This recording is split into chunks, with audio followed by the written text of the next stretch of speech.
I would like to welcome everybody today.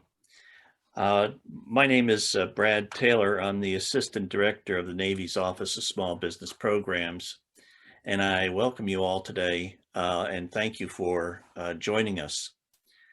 Our goal for this Lunch and Learn series is to keep our audience connected and informed while providing timely and relevant insights on topics impacting the Department of the Navy, small business community, and our partners by hosting these events.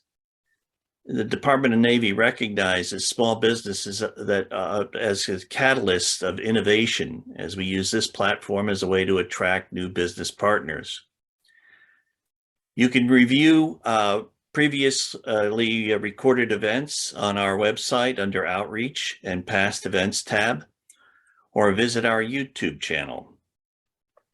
I would also like to direct you to our website at secnav.navy.mil/small business, where you can find a wealth of information, including our information on how to do business with the Department of Navy, the command's long-range acquisition forecast, and points of contacts at our buying commands. To stay current on Department of Navy Office of Small Business Program upcoming events, you can register on our mailing homepage of our website. To stay up to date about upcoming industry days, command outreach, and generally what's happening across the Department of Navy, I also encourage you to connect with us on our social media platforms, including Facebook, Twitter, and LinkedIn. I'd like to highlight a couple of upcoming events, especially in May, that we're launching a new webinar event entitled Office Hours with the Department of Navy Office of Small Business Programs. Here you will have a chance to get all your questions answered by the director and the deputy. And so be on the lookout for the registration. That's an outstanding event and a tremendous time to have that one-on-one contact without actually having to travel. Of course, I strongly encourage you to participate in the Navy Gold Coast Conference that will be held in San Diego, and registration is now open, and that event occurs in September. Today, we have a dynamic speaker panel. I hope to seize the opportunity for you to ask questions using the Q&A feature on this platform. So I'd like to introduce our speakers for today. First of all, Mr. David Schiff. He's an at-large regional director for the National Security Innovation Network, known as NSIN. In this role, David oversees the development of DoD customer and private sector partner relationships to help NSIN solve national security problem. David helps NSIN find, disseminate, and apply the best ideas, talent, and technology to critical national security problems. What I find really interesting about David is that before he joined NSIN, he built and led Naval X. That's the Navy's innovation superconnector cell. Our next panelist is Ms. Trish Martinelli. Trish is an at-large regional director for the National Security Innovation Network. And in this role, she supports DoD mission partners across the country to build relationships between DoD, universities, and entrepreneurs in the startup community. Trish also wears another hat. She's the executive director of the Defense Entrepreneurs Forum, a nonprofit dedicated to promoting a culture of innovation in the national security community.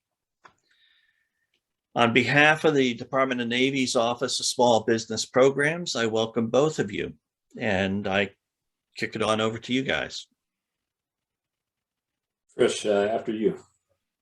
Oh, thanks so much, Brad. We're really glad to be here and love doing these NSIN 101 overviews with David Schiff.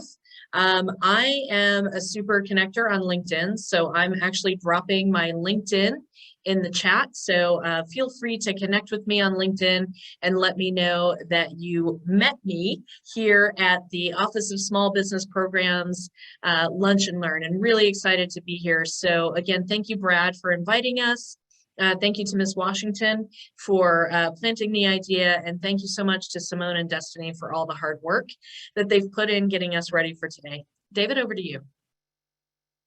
So working with small business and trying to find new ways to solve difficult problems in defense is our full-time job, and helping a lot of different kinds of industry players access those problems and help us solve those problems is it's a challenge every day. And we definitely want, if you leave with no other messages today, it's that NSIN and DEF and a bunch of other organizations are there to help you navigate a pretty historic and bureaucratic process, or many processes. Even just yesterday, we were getting a refresh on CRADAs and EPAs, and just a basic refresher on when do you use a CRADA, when do you use an educational partnership agreement, when is a partnership intermediary the right thing for you or your ecosystem. So we are always learning so that we can help you jump some of those hurdles that if I owned a small business and wanted to work with defense, I know I would be pretty stressed and overwhelmed by some of those either difficult processes, or which is the right door to knock on in each branch of service, or should I knock on any doors? I mean, is that the right way to get in? So we hope that you'll leave with an understanding that, yes, we'll direct you to websites, but we also know that this is a person-to-person kind of thing. And if you can let us know what your solution does quickly in a way that we can explain it to our parents or to our kids, that is probably the best thing you can do for yourselves. Absolutely. Sometimes people kind of start with a great question, which is, what is innovation? And there's not a formal definition, but one that I think works very well for the National Security Innovation Network is that innovation is anything new that creates value and that carries risk. So I know a lot of you in the small business community are, shouldering that risk on a regular basis and creating great stuff of value. So we're really happy to have this time to speak with you here. And Destiny, if you could go to our slide number 2, where we talk a little bit about our mission. And I think that you should be able to see the slides as we're speaking as well. So you'll see where we're talking a little bit about our mission, and that is to build networks of innovators to generate new solutions to national security problems. So that probably sounds very familiar, as well as what I just spoke about for what innovation means and how it does, inherently carry some risk. If it was just creating something new of value, that would just be work. So innovation is a little bit different because it does have that element of risk. So as you take a look at this slide, you'll see, kind of the formal top line definition of what we do.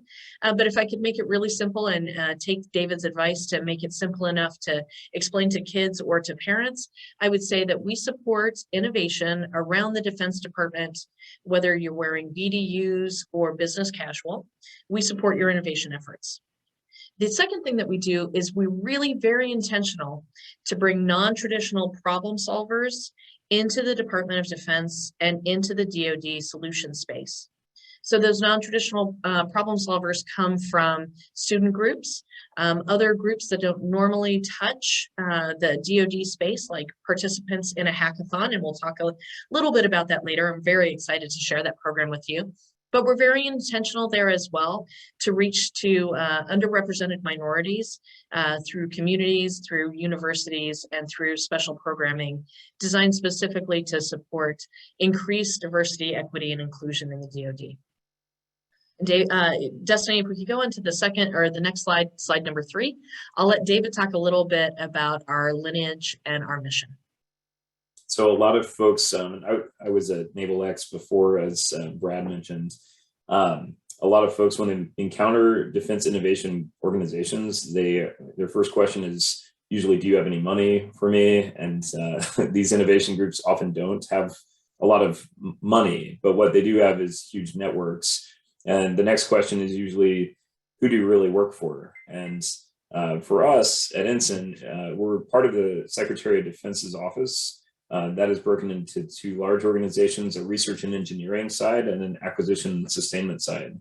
We're under the research and engineering part of OSD, and below that, Defense Innovation Unit is our higher headquarters. So we work closely with DIU. We have different research and development dollars than they do to a degree, but ideally we get lower technology readiness level concepts like a baton. We pass that to DIU or to a program office if it's technology, but we also work on policy and process issues. So hopefully that helps you understand where we sit in the Defense Department. Now, if you're talking about a Naval X or an AFWorks or a SOFWorks, they all have different lineage. So I can always answer those questions too. And speaking of questions, David, it's awesome that we've got a very interactive group because David and I like to have more of a conversation than a briefing. So I'm going to take one question that Stephanie submitted, and David, you'll probably see another question in the Q&A area. So I'm going to take one from Stephanie. And she said, have you seen any opportunities for small businesses without a facility clearance? Do you know of any strategy to obtain a clearance? So I will talk a little bit about the businesses that we work with here at NSIN. So by definition, all of the businesses that we work with here at NSIN are small businesses, and all of the work that we do in support of the Department of Defense is unclassified. So yes, there are great opportunities out there for small businesses to do work in the unclassified space. Regarding strategies to obtain a facility clearance, that's not my specialty, but I bet you anything that Mr. Taylor, Ms. Washington, and the Office of Small Business Programs have better advice for that and would be great resources for that. David, if you could take the next question. Sure. The one in the Q&A, is that? Yes. I can, all I can do is what you just did, which is, so these are some pretty technical questions that you would need either a contracting officer to help on or some other. But the nice thing with NSIN is we have an amazing network, and within that network at NSIN we have a transition cell that I think can answer this one. So I can bring this. Oh, back. David, hang on. Some of people can't see the question, so I'll read the question. Yeah, I'll read okay. it. Yeah. So there seems to be conflicting information in the Seaport contracting vehicle. Some agencies say you can compete with a joint venture established as a small business, and others say that JVs cannot compete as a small business. Do you have any insight into this? So I don't off the top of my head, but I think Chris on our team can either answer that himself or help me find that answer. So if you, some of these are from anonymous attendees. If you want to email us your question, we've put our LinkedIn and we'll put our emails into the chat. Some of these are going to be we'll have to get back to you kind of thing. Yeah. This is Brad Taylor. Again, I might be able to provide some insight on that as well. JVs are kind of a case-by-case basis because in some cases, it depends on who is the lead. If it's a large business, that JV wouldn't qualify necessarily as a small business. In some cases, under the NAICS code, the North American Industrial Classification System code, that lays out what industry you're basically playing in. In some cases, companies are large, and in some cases, companies are small. So it's not just saying, oh, because you're a JV, or we're not going to deal with you, or one contracting officer says, oh, I'm not going to deal with it. No, it doesn't work that way. We certainly encourage JVs, and it goes on a case-by-case basis.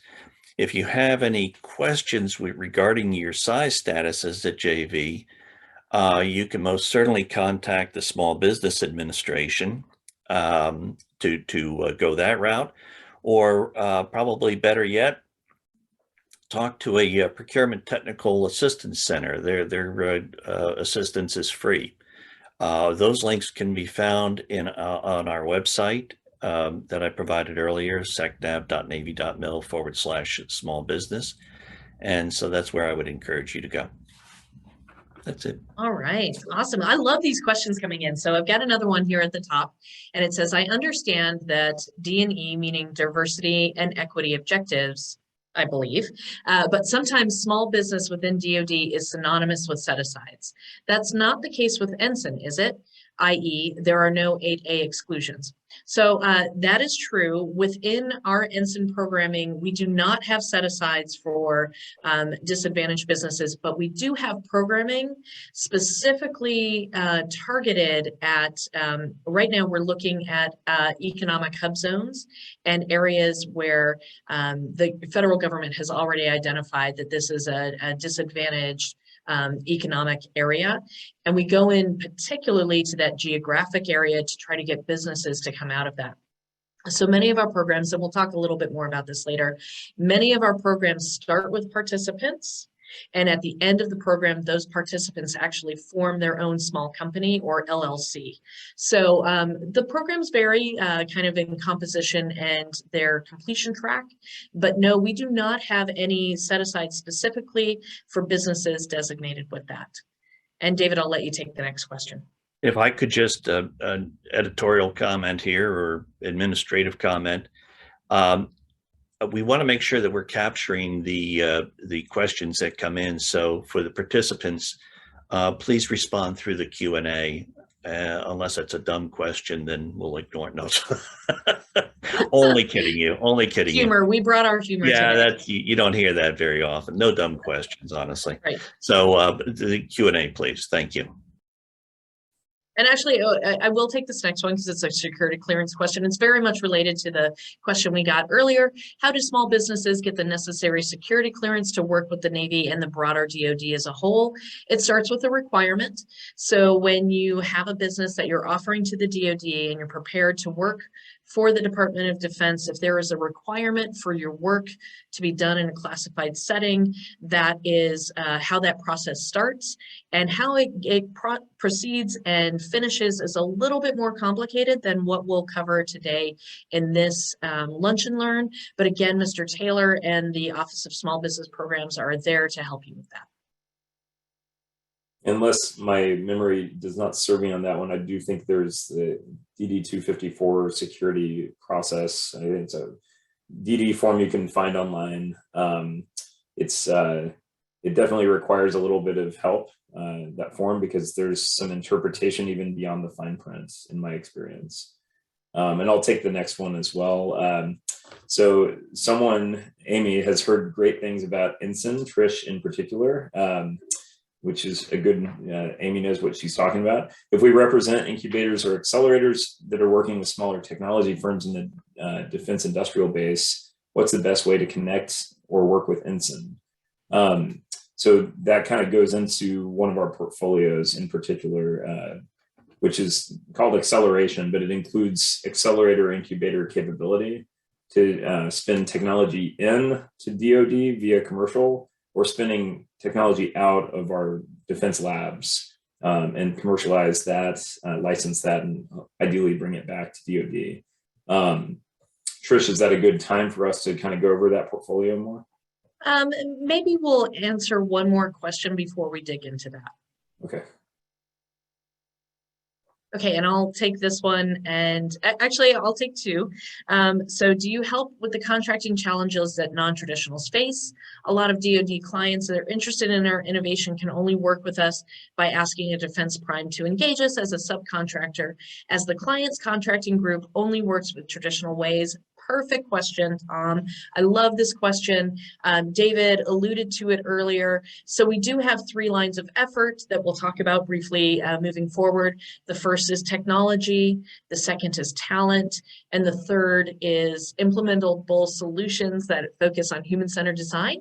But a separate function that we have, because exactly what you've said we have seen over and over again, is that you need help transitioning. Once you've got the product, you've got the business, you've got the customer, there is help needed in contracting and other special transaction authorities, and we have a team for that, as well as the teams that are there at the Office of Small Business Programs. And I'll take this next one really quickly before we go on to the next slide. Does NSIN participate in SBIR, SITR, If not, where can we find innovations, requests for sourcing? We are, Sibber and Sitter are our middle names. So yes, we do. And we'd love to, include you in programming that lead towards those awards or other financial awards that actually come at the end of some of our programming, which again, we will talk about in this brief. So Destiny, if we can go to the next slide, please.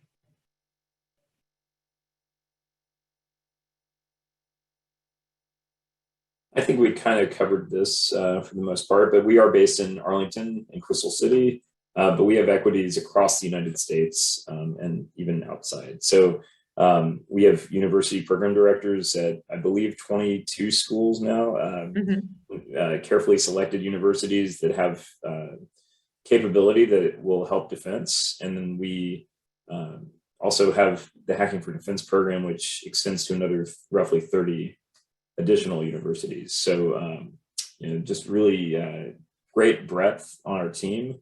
And I think one exciting thing about NSIN is that we have folks with defense operational and acquisition experience. We also have folks with academic, startup, think tank, and other backgrounds, and sometimes a hybrid of those. So Trish, for example, is one of our unique people who's both been in uniform as an Army person and also has been out of uniform working for the Department of the Navy. So, and I was with the Navy as an officer and also as an acquisition professional for 12 years. So we have an amazing network with NSIN, but the fact that we collaborate with a bunch of other organizations extends that network significantly. And that goes to venture capital. It goes to, we have friends obviously through Defense Innovation Unit in Silicon Valley.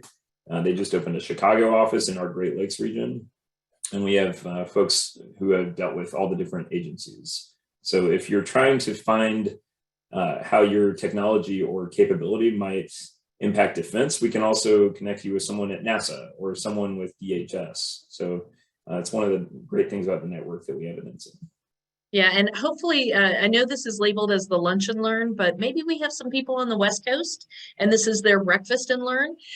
So David and I are at-large regional directors and we supplement all of our regions, but reach out to us. Please let us know where you're geographically located and we will plug you in specifically with the regional director that is nearest to you. So we're really excited to not only represent the team, but to plug you in with other members of the team as well. Destiny, next slide, please. Okay, great. This is just a brief snapshot. Some people are numbers people. I'm not one of them. I'm a language person. So speak 5 languages. That's my fun party trick. But this is NSIN by the numbers. And we really have delivered, an outsized impact to the Department of Defense over the 5 years that we have been around and have really got some things to be proud of that hopefully we'll get a chance to talk about here in this briefing, but if not, maybe in a follow-up conversation, one-on-one or in smaller groups. Next slide, please.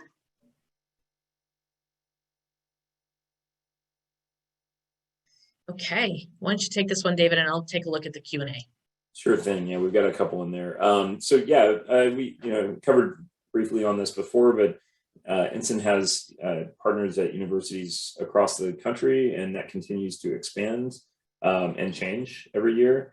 And what that means for you is if you're trying to reach experts in some of these university ecosystems, let's say you're an augmented and virtual reality expert in Florida, but you're trying to find folks who can help you with data analytics in California or Washington State or Iowa, we can help you find those brilliant minds and great capabilities. And yes, through CRADAs and EPAs, get those relationships going or get you some mentorship, get you into an accelerator or incubator capability. And I think that's what is really nice about having the academic perspective is you get folks who have been researching a specific topic area for 5 or 10 years. So they are experts on that and have their own huge network in that area. Yeah, and just pulling from the questions, we've got a couple. The first one is from Irving, and he said, please identify the process to submit a white paper for an other transaction authority. And you'll hear that referred to in DoD slang as either an OT or an OTA? That is a question that I would kind of toss over to our contracting experts here at NSIN. And I think it varies depending on the service or the good that you are providing and the person who is, please remind me, Mr. Taylor, I think you called them purchasing commands. David, what's the term in the Navy? Buying commands, yeah. Buying commands, yeah. So Yeah, that would depend. Yeah, and I would add to that other transaction authority, which was like a NASA and later a DARPA capability, Congress has encouraged DoD to use these more if there's a prototyping necessity. It's not always the right fit, and it doesn't always necessarily get you the speed that you may have heard. So ideally, it gets you more speed because it's more flexible and doesn't require as many contractual clauses. But if you're starting from ground up, sometimes you still have to get through legal and contract reviews, and being creative with the creation of the OT may actually take you longer than a FAR contract. So there's a lot of myth out there that it's always faster and it's always better, but it really depends on what you're trying to do. If you're trying to help with prototyping, I think OT, which I think the authority used to be 2371B and C, but I think that's changed. But that's something to talk with our transition cell about. Or the Office of Small Business Programs. I'm sure they've got some expertise there. So let me move on to the next question from oh gosh, I don't want to mispronounce this. Latarcia. Are there any opportunities planned to be posted that focus on workforce innovation? Now, this speaks to my heart. So when we were talking about the three portfolios that we have here at NSIN, we have technology, which is pretty straightforward. We have talent, which is getting the right person into the right job at the right time. And then we also have human-centered design that focuses on innovations that affect things like organizational psychology and structure, or workforce innovation. So if you go back to where I was originally talking about how innovation is anything that's new, creates value, and carries a level of risk. So part of that risk may be, hey, we can't do it like this anymore, boss. We really have to look at some new ways to engage the workforce and maximize them in order to provide the best level of readiness for the Department of Defense. David, would you like to add to that? I think that if Latarcia is asking about specific things being posted, I would definitely encourage you, of course, to look at sam.gov. It's the, I guess, successor to FedBizOps. There are definitely a lot of things in there and in the small business innovation research arena that are being posted routinely.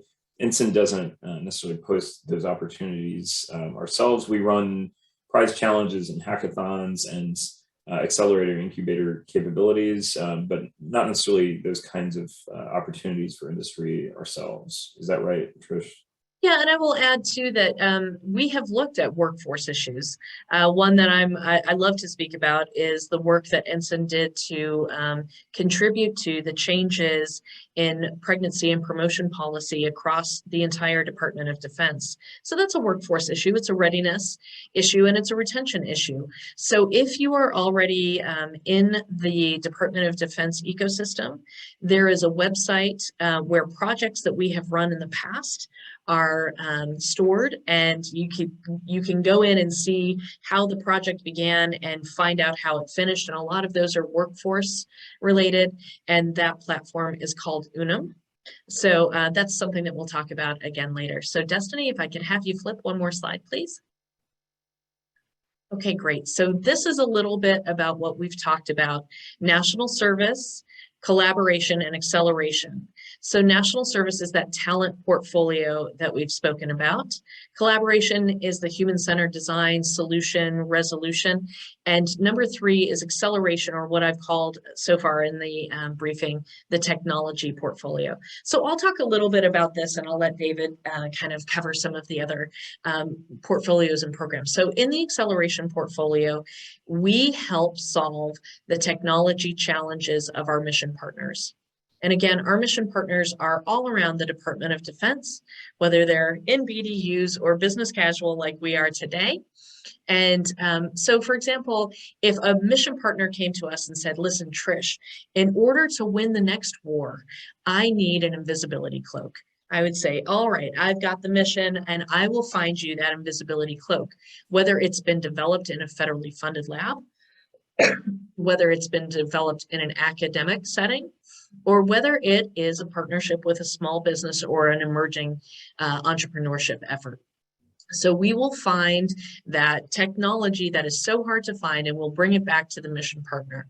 Now, when we do, that's when our expertise in contracting and other transaction authorities and things of that nature start to support our mission partner and their contracting, acquisition, and budget kind of framework in order to buy 10,000 of the invisibility cloaks that they were looking for. But that's what we do in the technology portfolio. And one of the things that I'd really like to emphasize, especially to the small businesses here, if you are already established, if you've got a product or service that you feel has application not only in the commercial market, but to the Department of Defense too, we have a program that I really want to point you towards in our website. Sorry, I've got a little frog in my throat. And that is ensign.mil. And that would be our Propel program. And Destiny, I know we sent you that one pager in advance. Maybe this is where you either drop it in. Okay, great, fantastic. But there is a deadline of May 3rd to apply to our program called Propel.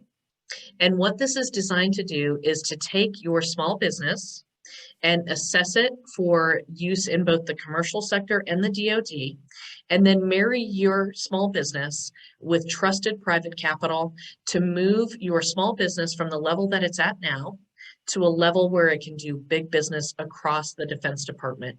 And why this is so critical, not only to us here at NSIN, but to the team at OSBP, is that we really want to see you develop your product or your service to a level where the Defense Department can do big business with you. But the days of the Defense Department writing the full check for that development have passed. So what we do is we marry or we introduce you to trusted private capital, and you have the ability to make your case perfect, Destiny, perfect timing. You have your opportunity to make your case and to meet with investors that will be able to infuse your project with that trusted private capital that will allow you to move further and to do bigger work with the Department of Defense. So you'll see the application for that on our website, and Destiny has been so kind to drop it in, www.ensign.mil, and you can apply for Propel, but you have to do it before the 3rd of May. And David, I will kind of hand it over to you to talk about the other portfolios. Sure thing. And I think it's, each of the portfolios has capabilities that are meant to help our defense mission partners specifically. And then some of those tools are also there for industry. So I think in the national service portfolio, a few things that will mean a lot to folks if you're coming from a small business background or you're looking into that. We have a program called Tech Squad, where if you're interested in kind of collaborating with defense military mission partners and you think that you can help them with something that in the technology arena, then it's essentially having you as a free consultant. And you might be thinking, why would free be a good price for me to consult? But part of it is access to some of the most wicked problems the military has. If you're a U.S. citizen and you have relevant experience in a certain tech vertical, then we could use your help, and it can give you access to some of the folks who can help you kind of mesh out your business ideas better and see how they might be dual use, commercial and military in use. We also have, and there's an academic equivalent to that. So if you know folks who you're like, this is the best person in additive manufacturing, or some maybe not hypersonics, but kind of lower technology readiness levels, then we could use those experts from the academic side if you know them. I would say one other pretty cool option is the Technology National Security Fellowship, which is a 1-year.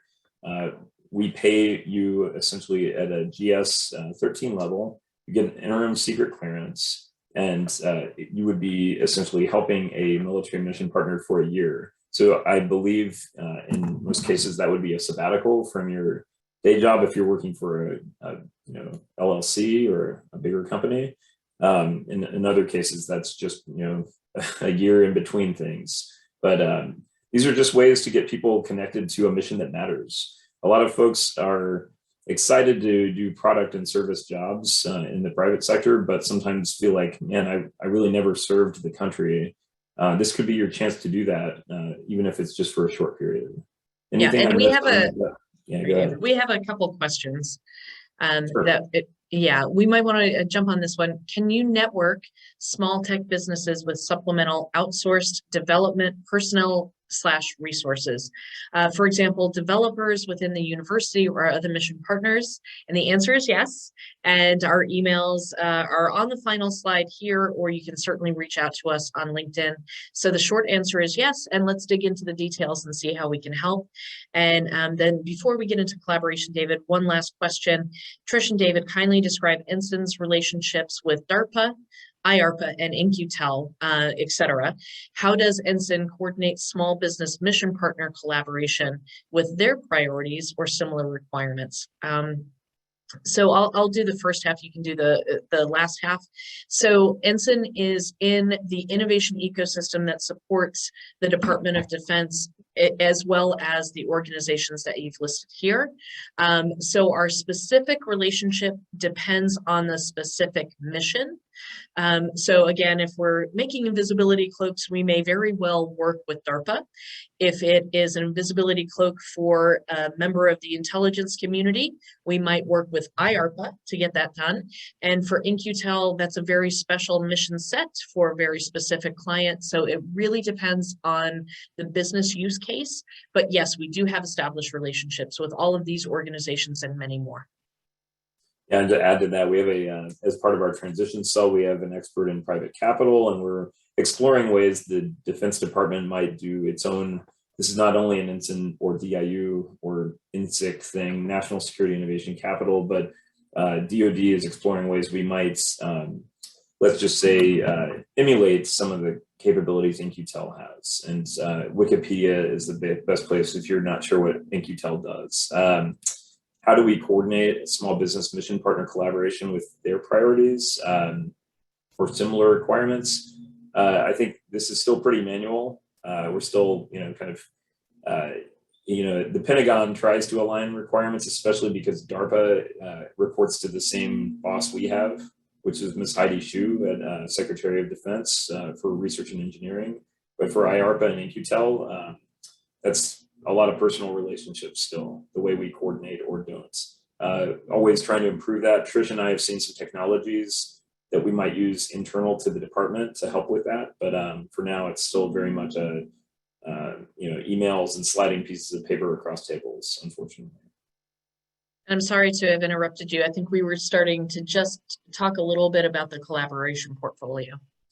Yeah, this one, I would say, for the most part, is more based on our support for mission partners, and getting student teams and others to try to help creatively solve some of those chronic defense problems. But there are spaces for industry to get involved.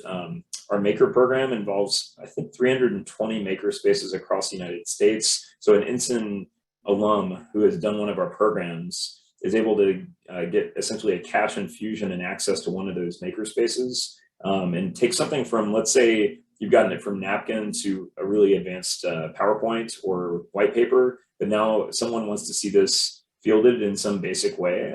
We have money to help create that in additive manufacturing or some other tool, and it could be a software success there in the prototyping world. You can serve as a mentor or judge for some of our other things. Hacking for Defense is a pretty well-known capability by now.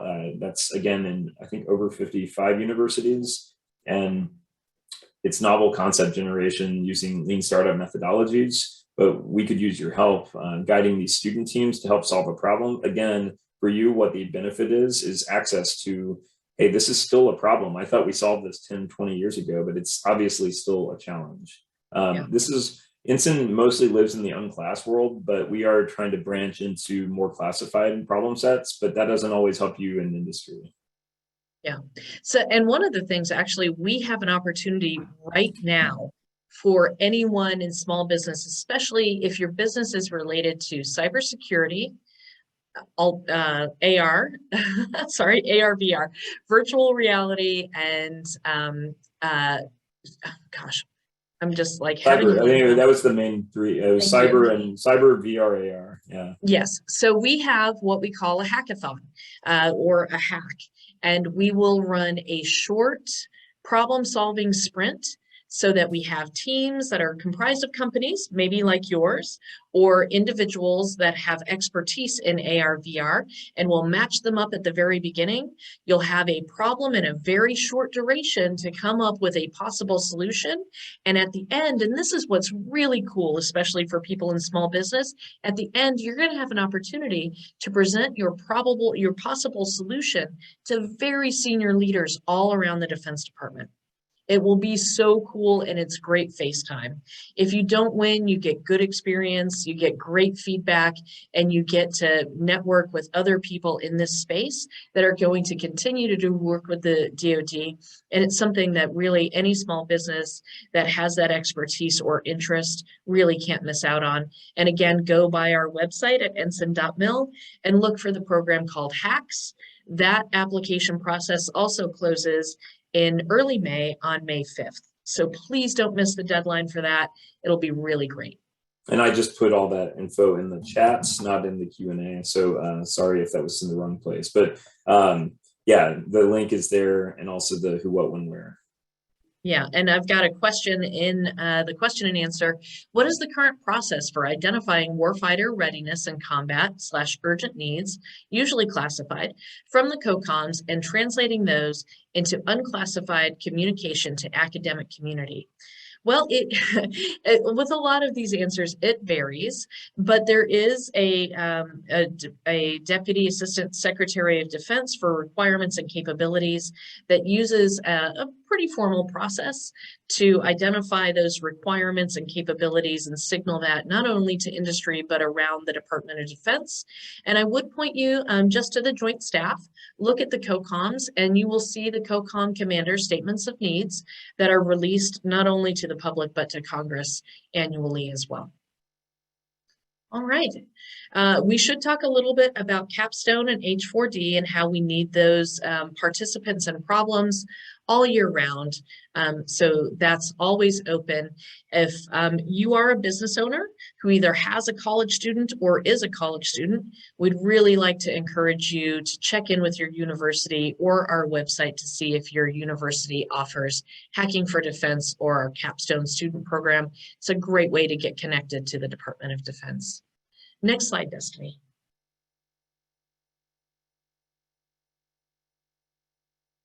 All right.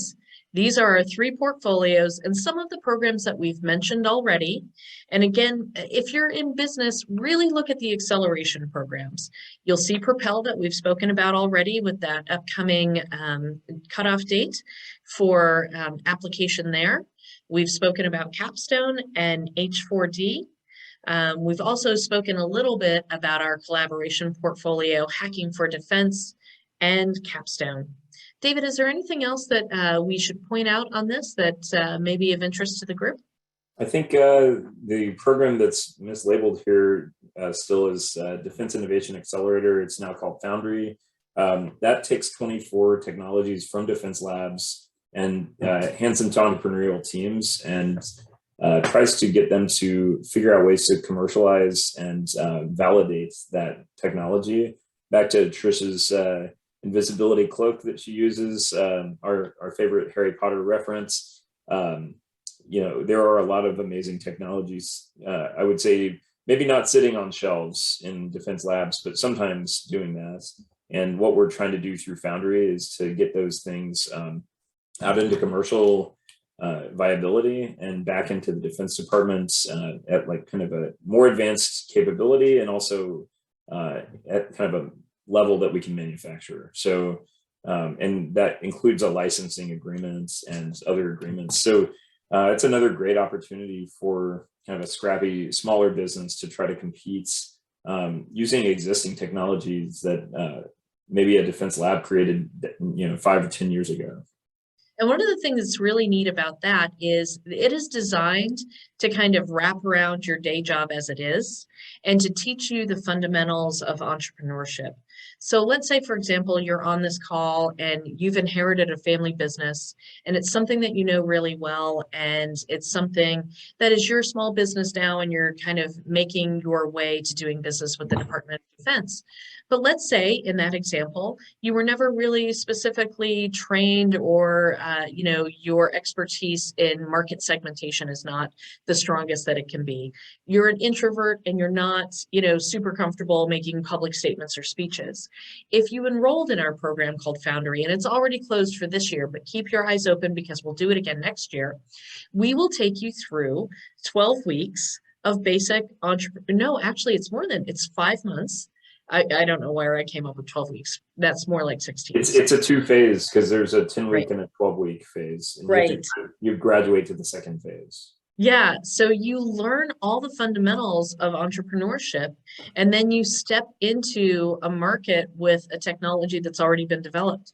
So in essence, it's really de-risking the entrepreneurial experience in a way that we hope will benefit not only the participants, but the Department of Defense ultimately.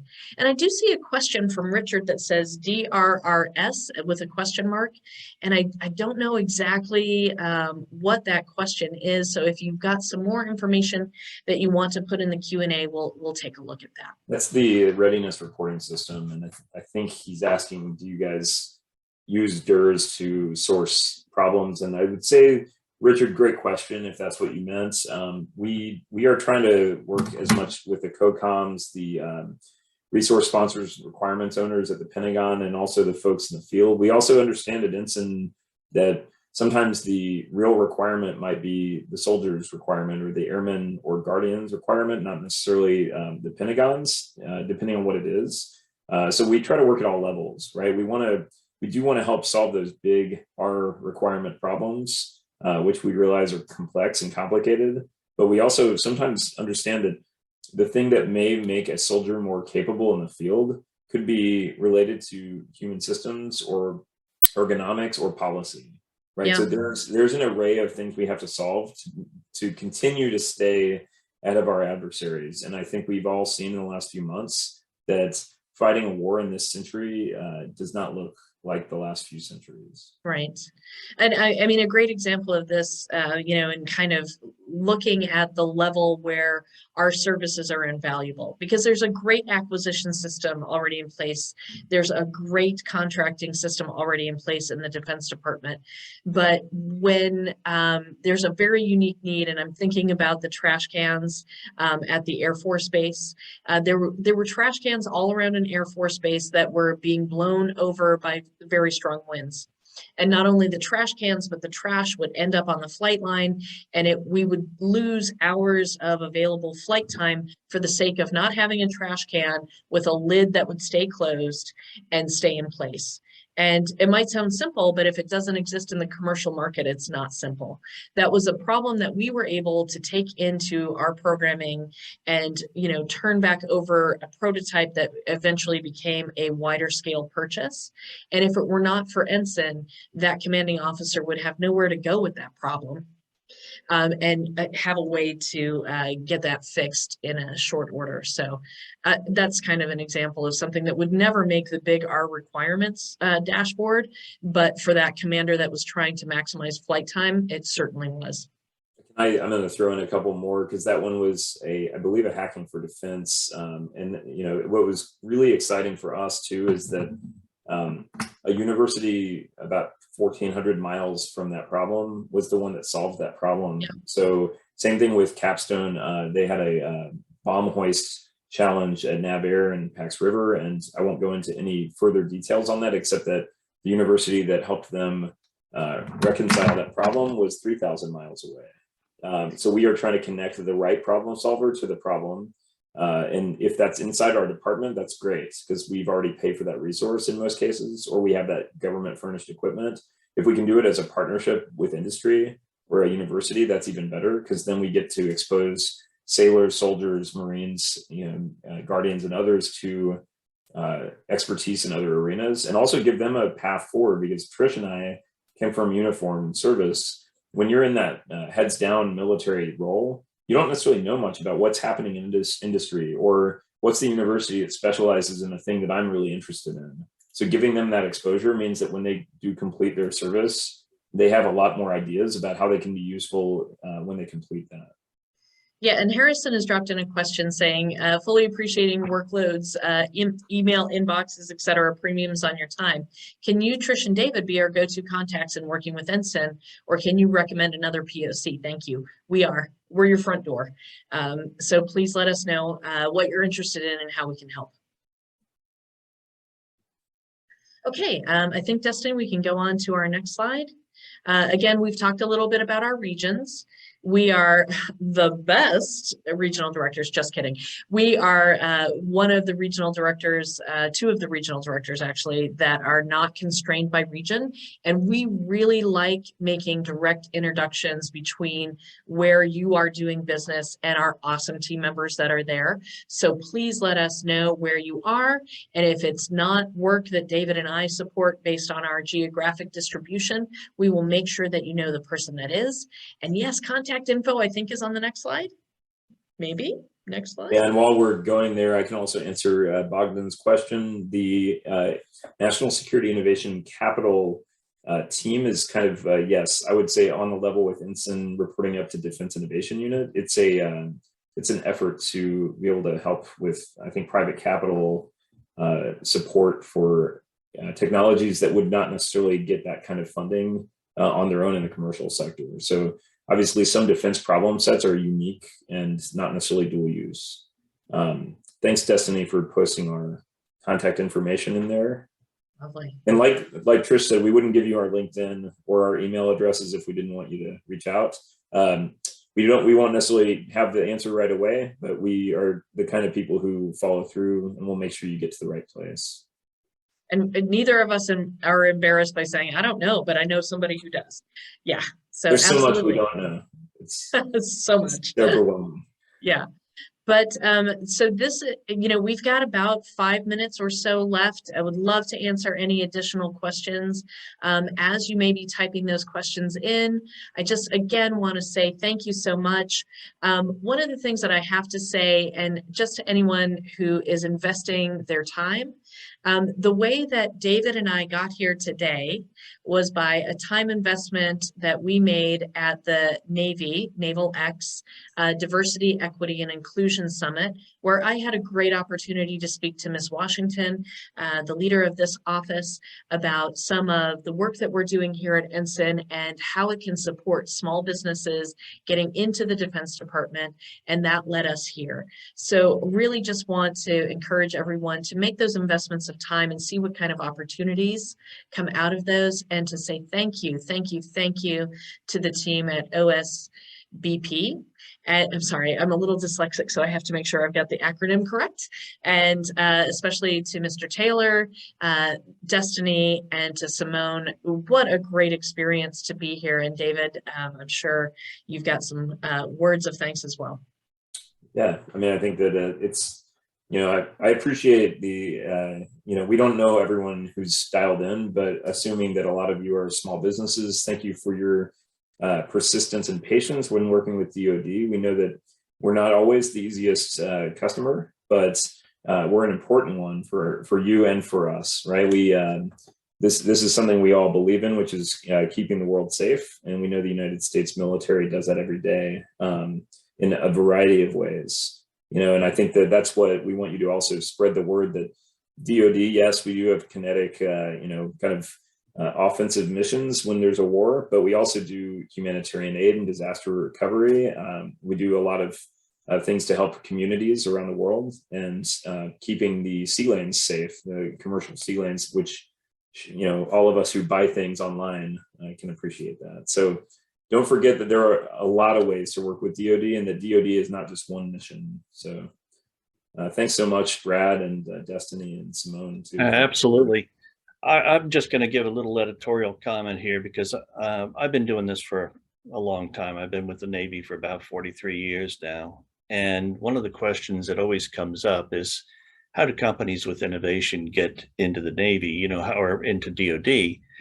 And what you've presented here today, I've got to say, I learned a lot from you. It was really good, and I would highly encourage you to try to make your schedules work to help us with the Gold Coast. We would love to have you there, you know, because when we're speaking to small businesses, you know, there's a lot of small businesses with great innovation. You know, I did a lot of work with the SBIR folks and in their what do they call them, fasters, whatever the conference was, at Sea, Air and Space, and trying to get these, you know, get the word out here, how this is how you can, you know, link up. You guys kind of seem to go beyond that. And there's always been the question, how do I, you know, get my idea before people, you know, to be able to explain it? The hackathon, man, that's fantastic, you know, and you know, when we're looking at the world that we're in right now, we really need to encourage innovation. And innovation is not necessarily a new platform or something fantastic that is, you know, it hasn't been invented yet. Innovation is also retooling the things that we have for better purpose. And so I thank you very, very much for all that you presented. I thank you for the work that you're doing. I think it's incredible. So now to give you the end piece here. And I thank everybody else here for joining us today. And if you have any recommendations for a topic that you'd like to see presented, please forward us an email at osbp.pao@navy.mil. So on behalf of the Navy's Office of Small Business Programs and our panelists today, I thank all of you for joining us. Have a safe and a healthy day. Bye-bye. Thank you so much, Brad. Bye.